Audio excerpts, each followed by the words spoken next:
Buongiorno a tutti e bentornati a Liberamente, variazioni e scorribande qui su Radio Libertà.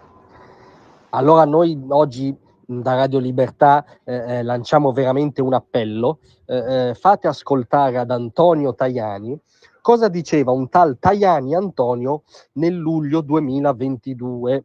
Il luglio 2022, non 5, 10, 15 anni fa, insomma in un momento precedente a un lungo percorso di riflessione culturale, un paio d'anni fa.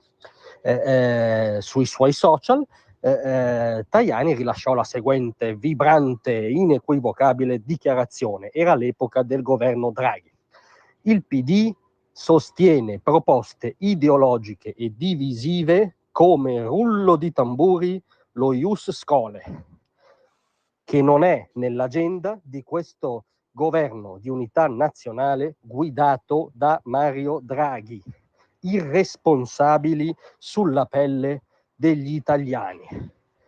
Però forse non esiste una dichiarazione altrettanto perentoria sullo Ius Scholae nemmeno di Matteo Salvini, no? E questo Tajani Antonio era veramente netto, secco, inequivocabile sullo Ius Scholae. Lo giudicava una proposta ideologica e decisiva che non era nell'allora agenda di governo. Mentre Antonio Tajani, 2 anni dopo, la giudica una proposta assolutamente dirimente, fondamentale, la proposta attorno a cui monopolizzare questo dibattito di questo pazzotico agosto, nonostante non sia nell'agenda di governo del governo Meloni, che, aggiungo, mentre il governo Draghi era un governo appunto di unità nazionale tra diversi, quindi dove ognuno portava anche avanti legittimamente delle sue bandierine, no, questo è un governo di centrodestra.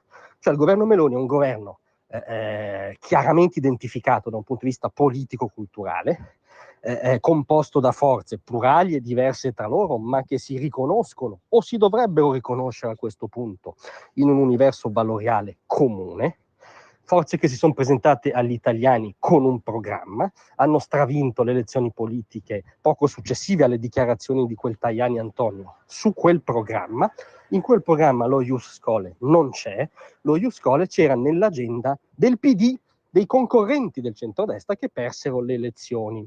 Quindi diciamo che con le categorie di quel Tajani Antonio, l'Antonio Tajani di oggi è un irresponsabile sulla pelle degli italiani che hanno voluto questo governo che è come dire, chiunque sia onesto intellettualmente non può non vedere che è oggetto di un attacco mediatico e forse anche tra poco giudiziario.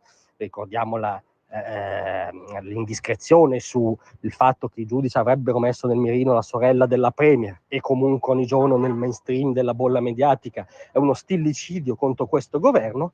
E Antonio Tajani pensa bene in questo, sotto il solleone di agosto, di dare sponda a questi attacchi concentrici al governo, portando avanti quello Ius Scholae che 2 anni fa giudicava una proposta ideologica e divisiva.